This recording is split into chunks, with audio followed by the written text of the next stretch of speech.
Teste, né? Boa noite a todos, sejam bem-vindos, que a paz de Jesus esteja conosco, esteja em nossos corações. E vamos primeiramente aos recados da casa.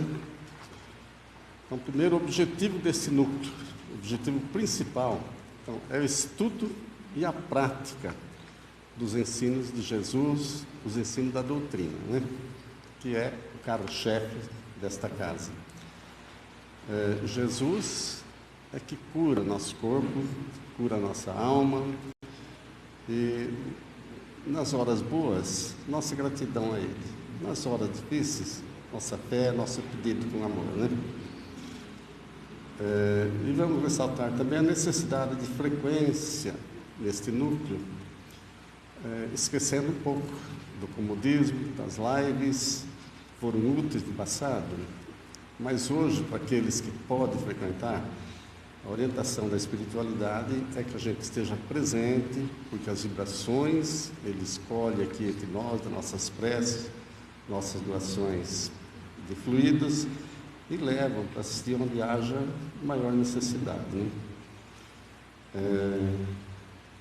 Então, a prática da conduta cristã, aqui, lá fora, em todos os lugares. Se somos cristãos, temos que ser agora, amanhã e sempre. E vamos agora à psicografia da noite, que intitula-se Irmandade Espírita.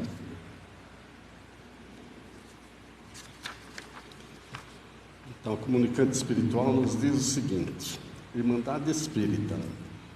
Bendita Irmandade Espírita. Não à toa estamos reunidos mais uma vez em nome de Jesus. Se outrora muito dissemos, Senhor, Senhor, com os lábios cheios e corações vazios, hoje tentamos ter a fé que move as montanhas de nossas imperfeições. A fé sem obras é morte. Não tem vitalidade que impulsiona nem a razão nem o amor. Estamos dispostos a trabalhar na vinha do Senhor? Estamos aptos a ser trabalhadores da última hora? É para isto que fomos chamados a esta casa bendita, para acertarmos nosso caminho no rumo certo do Evangelho. E para este acerto não basta dizer Senhor, Senhor, basta o amor em sentimento, pensamentos, palavras e ações, porque de muitas formas estamos servindo ao nosso bom pastor. A caridade tem muitas vias e só ela traz a salvação. Ah, se a humanidade soubesse que a salvação do mundo é Jesus, mas a cada um no seu tempo, assim como a cada fruto a sua estação.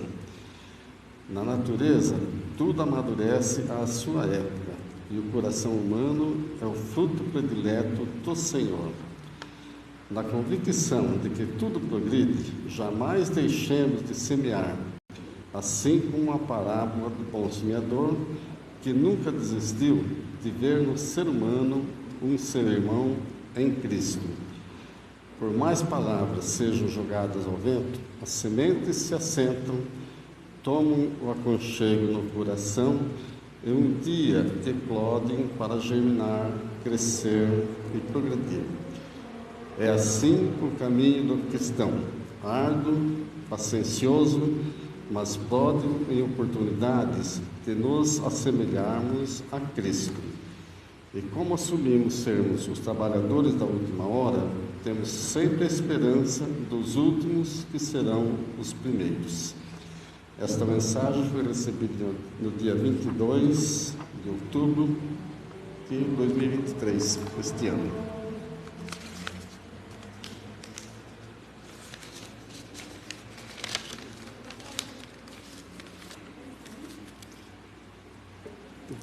E vamos então agora para a prece da noite, nos preparando para vibrarmos com a nossa querida irmã Hilda, que vem tão gentilmente nos trazer as palavras do Evangelho, as palavras que devem ser sementes que se implantem em nossos corações.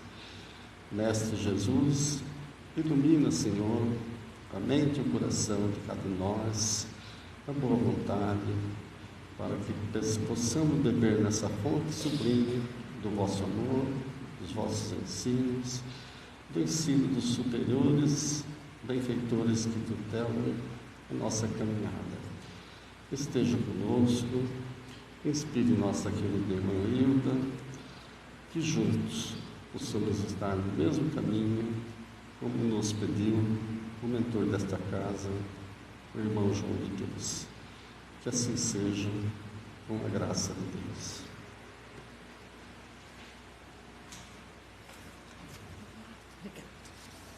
Vixe, estão achando que eu tenho um tamanho aqui. Boa tarde, boa noite a todos. Né? Boa noite. Bem, opa! Não está parando. Não está parando mesmo. Alguma coisa aqui não está dando certo. Me ajuda aí. Nessa altura tá bom? Tá bom. Será que é aqui? Tô tentando também, que eu não sei. Acho que deu. Eu não me encosto nele e pronto. Agora eu não encosto nele, tudo bem. Bem, vamos iniciar então. Vamos agradecer a Jesus por mais essa oportunidade na nossa vida. Vamos nos preparando para ter um momento de contato estreito com a espiritualidade. Muito bem, a nossa conversação hoje, a nossa reflexão hoje é sobre uma passagem de Jesus, que Jesus falou no Sermão do Monte. Sede perfeitos como o vosso Pai Celestial o é. Vocês estão me ouvindo bem aí atrás? Então tá bom aqui. Então, como o vosso Pai Celestial é. E a nossa reflexão vai se restringir ao perfeccionismo versus perfeição. Muito bem, lembrando de uma passagem de Joana de Ângeles, de uma mensagem de Joana de Ângeles, que diz assim: as aguardadas mudanças...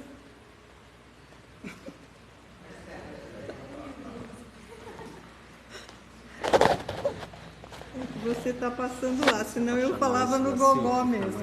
Abaixa aí? Assim? Acho que tem que segurar mais. Será?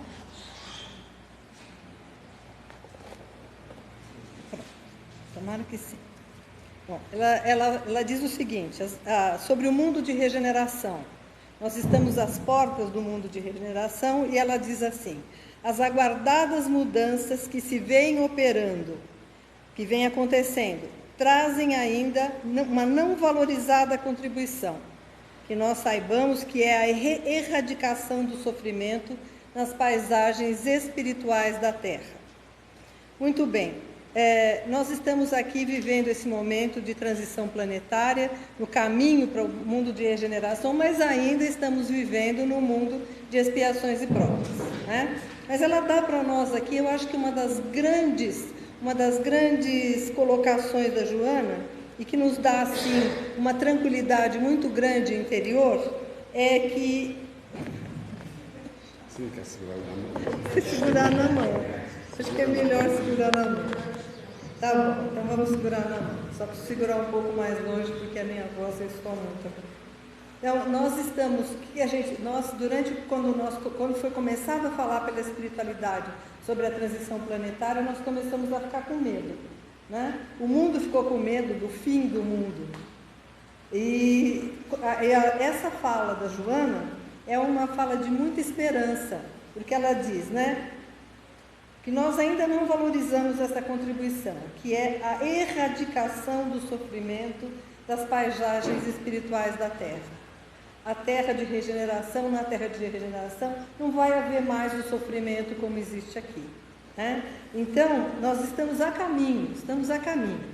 E o fato de Jesus dizer: sede vós, pois, perfeitos, como perfeito é o vosso Pai que está nos céus, que está lá nas anotações de Mateus, capítulo 5, item 48, o fato dele dizer isso, que nós busquemos a perfeição através do nosso comportamento, da nossa vivência, reforça o fato de que nós estamos a caminho, que existe um caminho para uma evolução, para uma mudança, para um mundo melhor, para um tempo melhor, que está prometido e que a Joana diz agora que nós estamos nesse caminho. Emmanuel, tem uma frase de Emmanuel muito importante, que é a seguinte: o Evangelho é a ciência divina da ligação com o Pai. Então é através do Evangelho, do que está escrito no Evangelho, de tudo que Jesus disse, e para nós os espíritas, em todas as explicações que os espíritos luminares nos trouxeram, é que está aí a vivência, a forma de se ligar ao Pai. Então é pela prática das lições de Jesus que nós vamos alcançar o Pai. E o cerne, o meio, o fundamento da lição de Jesus é a prática do amor. Então a gente já tem o roteiro, é a prática do amor. Todos nós somos filhos de Deus. Não há como chegarmos à perfeição absoluta. Quando Jesus disse, sede perfeito como vosso Pai Celestial é, Ele não quis dizer que nós íamos ser deuses. Né? Vão ser iguais a Deus. Nós vamos atingir um grau de perfeição relativa, quando comparados ao nosso Pai Celestial. Né? Então, quando Jesus disse, enunciou que nós devíamos ser perfeitos como o Pai Celestial, Ele estava dando para nós um modelo de perfeição para que a gente seguisse, para que a gente se orientasse através dele, né? E que nos esforçássemos para alcançar esse modelo. Então, o que nós precisamos fazer para alcançar o modelo? Nós vamos desenvolver as características do amor em nós. É esse o nosso trabalho, desenvolver as características do amor em nós. E é preciso que nós tenhamos noção de que esse é um trabalho de muitas encarnações. Né? Nós vamos viver para a eternidade, na eternidade. A eternidade é a noção de eternidade é a noção de Deus. É algo que nunca acaba, que sempre existe, é a eternidade. Nós vamos viver nessa eternidade.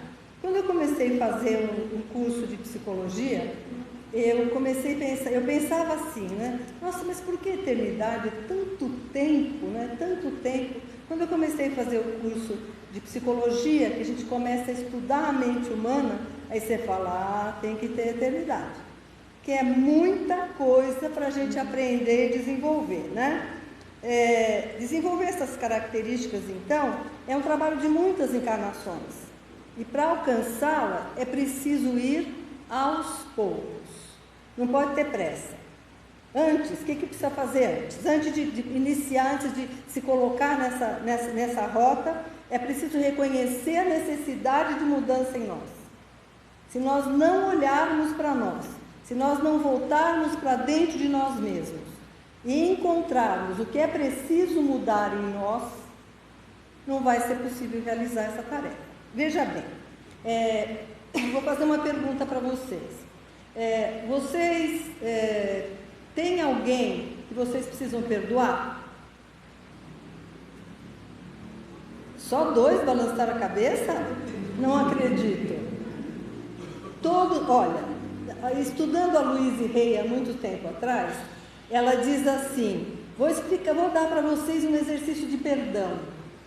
Então, todo mundo vai procurar o exercício de perdão, aí está escrito, tem alguém que você precisa perdoar? Qual foi a resposta? Pensamos, não. Ela diz, eu sei que vocês vão dizer que não tem, mas pensem em alguém que você pensa a primeira vez nessa pessoa, e você pensa bem da pessoa. Pensa a segunda vez na pessoa, você pensa bem da pessoa. A terceira vez você acha alguma coisa nela que não está bom, essa você precisa perdoar. Então, quando nós buscamos, interessante, e se eu perguntasse para vocês precisam ser perdoados por alguém?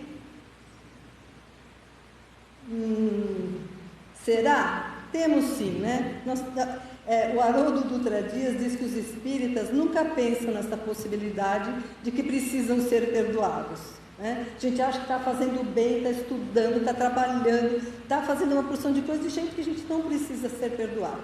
Né? Então, essa noção a gente precisa reconhecer para poder fazer a mudança.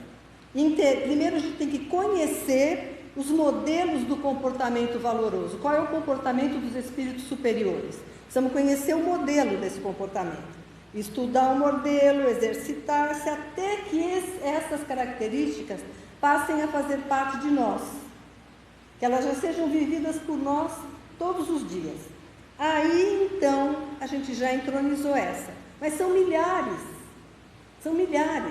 Então, o trabalho de desenvolvimento espiritual, para nós, tem que ser feito assim, mas é um processo demorado. Nós somos pessoas pacientes?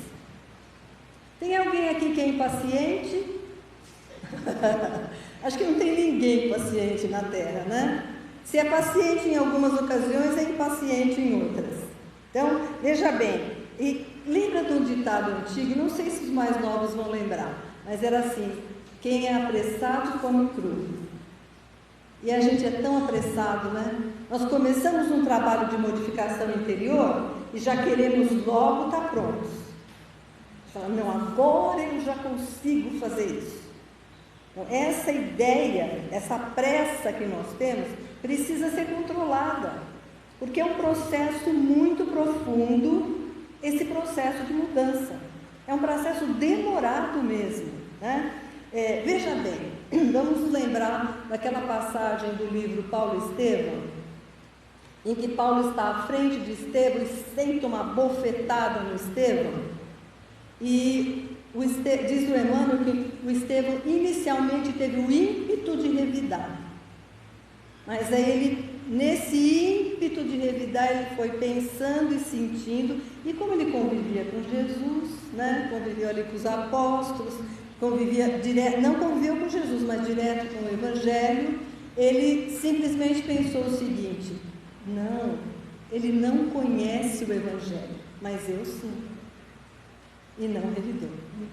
Então, nós, quantas vezes a gente que conhece o Evangelho, mesmo que a gente não revide verbalmente, quantas vezes a gente não revida no pensamento, revida no coração?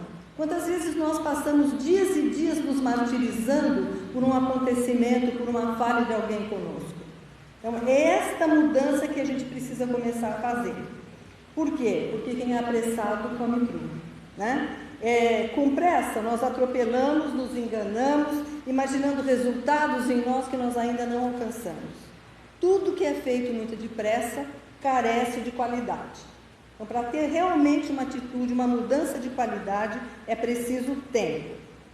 Então, aqui, nesse ponto é que aparece o grande perigo, um grande perigo, o imaginar que nós já alcançamos algumas conquistas que ainda estão muito longe de nós. Isso pode nos levar a agir como se a gente já tivesse conquistado aquilo, mas lá dentro a gente sabe que não é real. Então, nós vivemos uma dubiedade, nós vivemos uma dificuldade, nós vivemos dentro de nós duas coisas que se conflitam. O achar que conquistamos, mas sabendo que não é real, né? Então, isso é o grande equívoco do perfeccionista. E nós dizemos, quando você analisa o perfeccionismo, você fala, eu não sou perfeccionista. Mas todos nós temos uma certa quantidade de perfeccionismo. Vou perguntar para vocês, quem aqui a mãe era exigente quando era pequena? Ninguém, só eu. A mãe e os pais da gente, eles tinham a ideia de que para criar criaturas honradas, eles tinham que ir à força, né? E à força. Então a gente apanhava, mas era a intenção de que a pessoa se tornasse uma pessoa honrada. Então, o que acontece com a criança que precisa fazer tudo certo? O que acontece com a criança que deseja, vocês imaginem, na análise do perfeccionismo, vocês imaginem uma pessoa como eu, que tem 9 irmãos. Quando que o pai ou a mãe, trabalhando que nem os doidos, tinham tempo de dar atenção para a gente? Então, o que a gente faz quando não tem atenção? A gente faz tudo certinho, faz tudo direitinho, faz tudo bonito, faz tudo na hora. Para quê? Para ganhar um olhar, para ganhar tudo muito bem, né? Mas às vezes eles nem tinham tempo disso. Então, nós crescemos com uma necessidade de sermos reconhecidos. E isso transforma as pessoas em perfeccionistas. Quando vai passando o tempo, a gente percebe que aquilo não é real, e aí a gente para. Porque é tão importante que nós realmente deixemos o perfeccionismo para trás. Porque o perfeccionismo, ele traz para a gente a ideia de que nós, lá no coração, que a gente é capaz de fazer grandes coisas, ter ações bastante sublimes, e isso é enganar os outros e enganar a gente mesmo.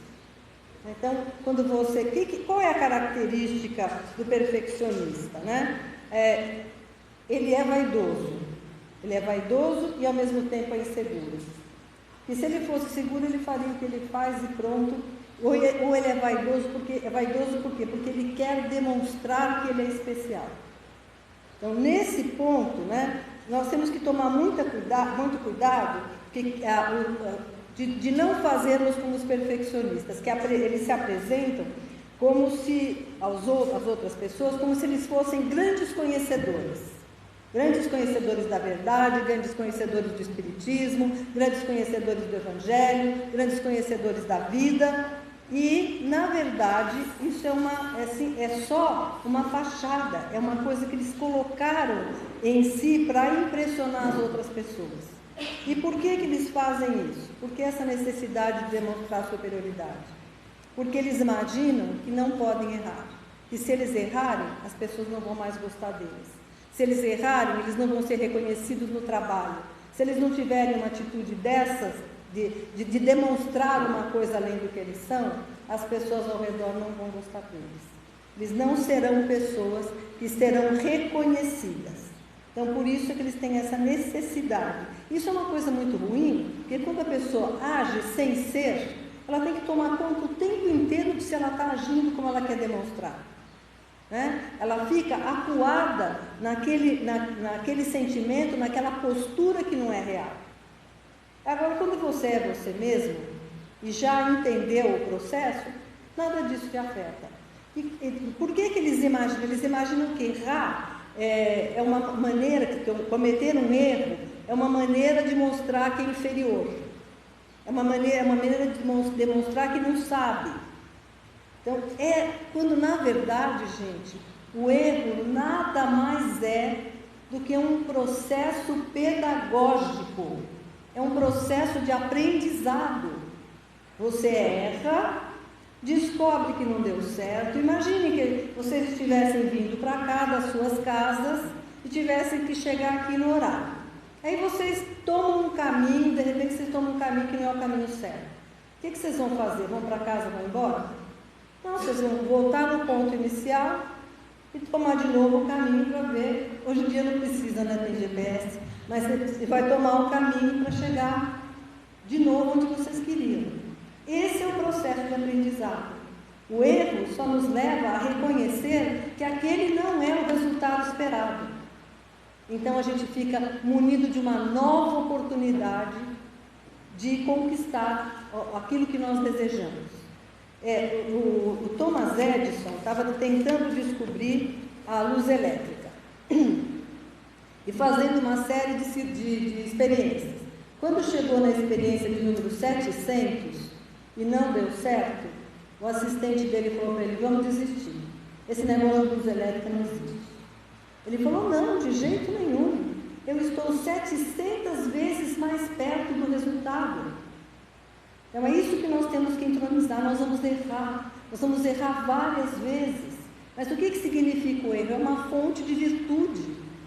O erro para nós é o caminho que nós tomamos, é o reconhecimento de que nós somos pessoas que tentam, pessoas que vão atrás, pessoas que perseveram.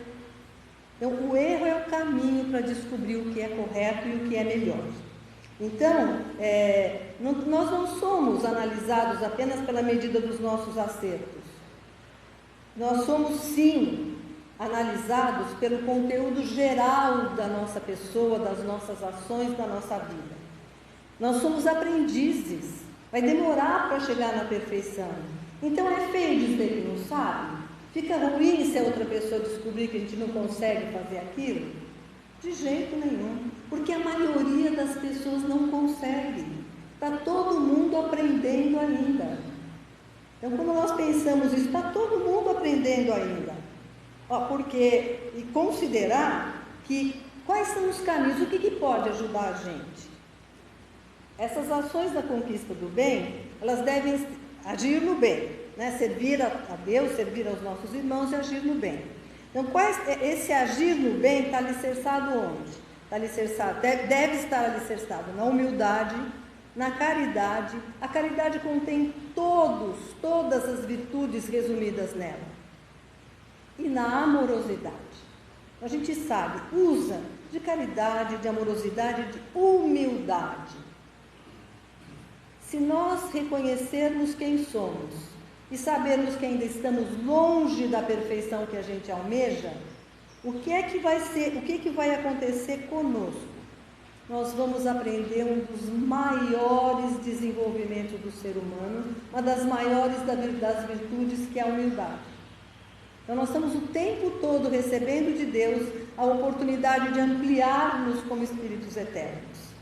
A busca pela perfeição real é possível. A busca pela perfeição real e possível também é um trabalho de séculos.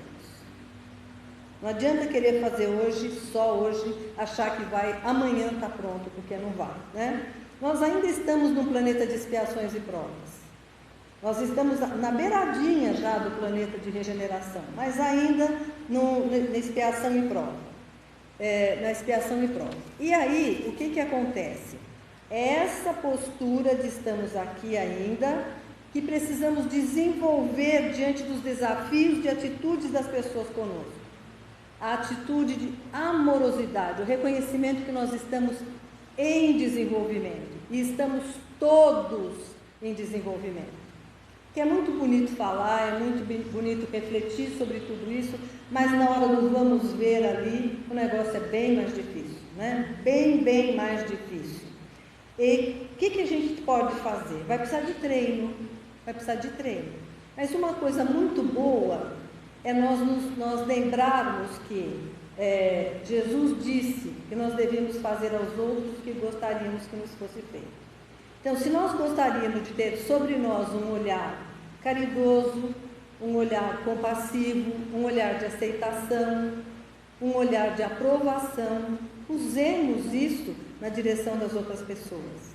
Mas quando a pessoa pisa no calo da gente, é muito difícil da gente conseguir manter essa serenidade, né? É muito necessário que nós cuidemos da reatividade. Todos nós, encarnados na Terra, somos reativos. A pessoa vem com alguma coisa para você. Se o Estevão, que estava lá no tempo de Jesus, teve vontade de revidar o tapa do Paulo, né, do Saulo, então, nem era Paulo ainda, imagina nós aqui. Estamos tão distantes ainda no aprendizado do Cristo. Olhar para o outro como nós gostaríamos de ser olhado, agir com ele como nós gostaríamos que agisse conosco.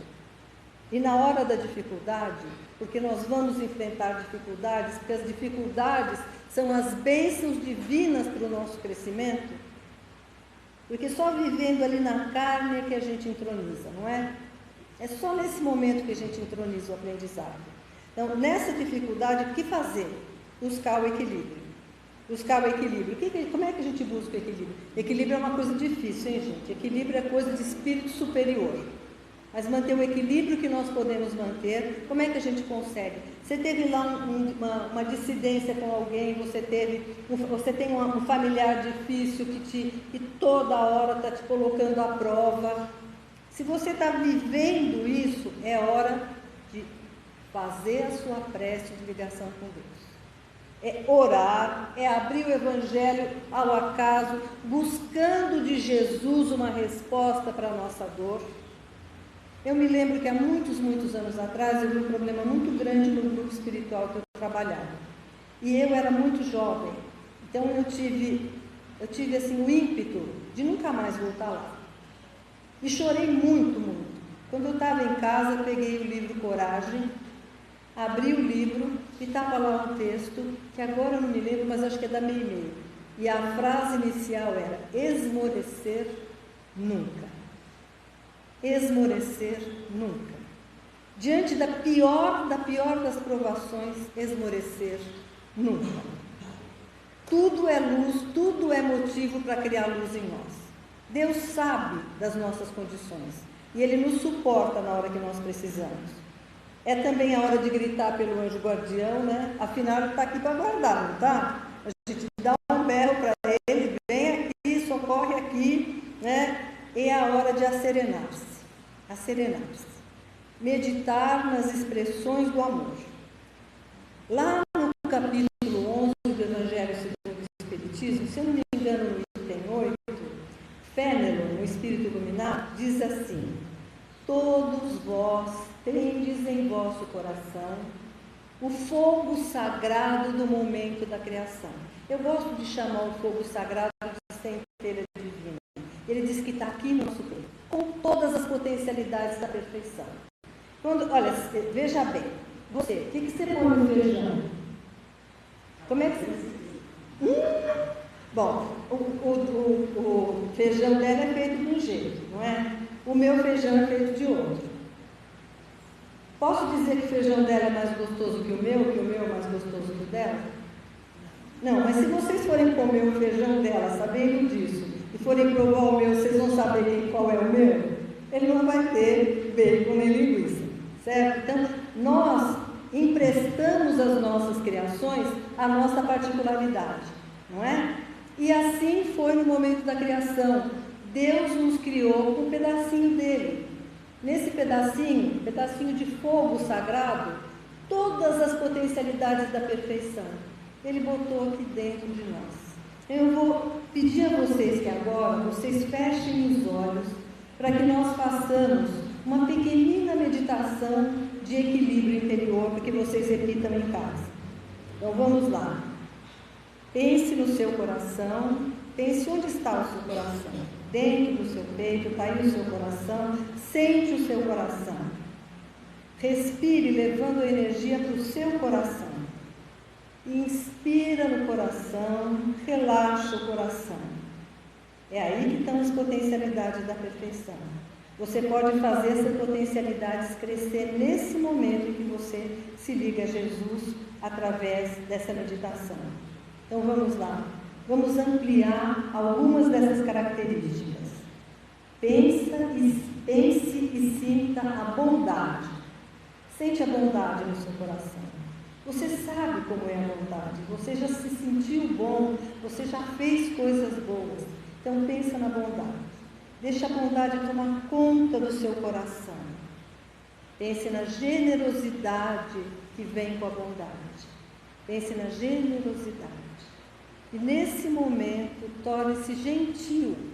Sinta em você a gentileza para falar com as outras pessoas, para enfrentar o seu inimigo, para entender que o outro não conhece Jesus como você conhece.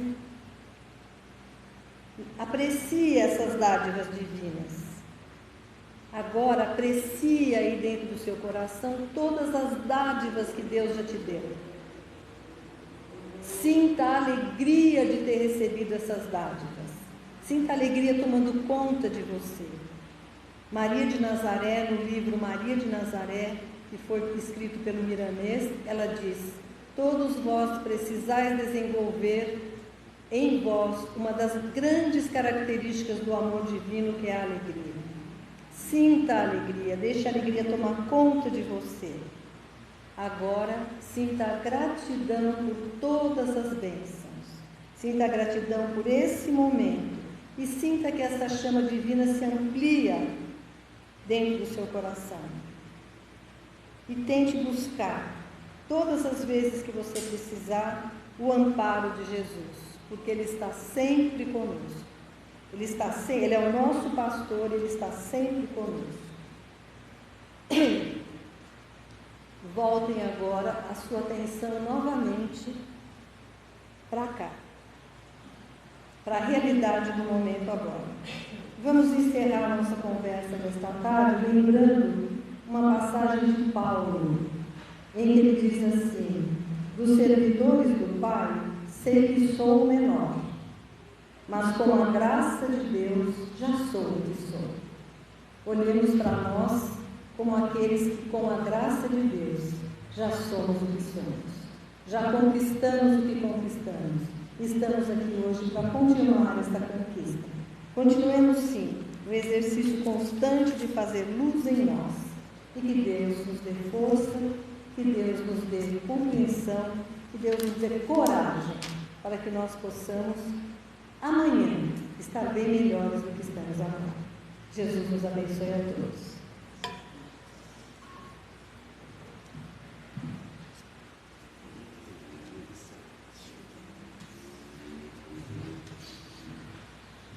Eu quero inicialmente, em nome da diretoria da casa, em nome de toda a família Mineide, agradecer de todo o coração a Dona Ida por aceitar o nosso convite, por trazer essas reflexões profundas da noite para nós continuar de aprendizagem. E vamos agora unindo nossas mentes, nossos corações, nossas vibrações de amor, e vamos mentalizar Jesus, mentalizar as falanges de benfeitores e doar o melhor de nós, nosso amor, nossos fluidos, para que esses benfeitores levem aos lares em desajuste, aos leitos de dor dos enfermos, dos hospitais, onde estiverem, levar onde haja aflições que possam ser assistidas, consoladas por esses ceareiros do Mestre Jesus. Pedimos também por esta casa que nos acolhe, por todas as casas espíritas e por todas as religiões, para que unidos possamos estar sempre mais fortes no rumo do Evangelho, no mundo das leis eternas do Pai Criador. Pedimos, Mestre, que nos despeça na vossa paz, no vosso amor, para o retorno em nossos lares, para o repouso profundo, aproveitando a liberdade do corpo, a liberdade do Espírito, para também estarmos fazendo boas coisas, para estarmos aprendendo. Que assim seja, com a graça de Deus.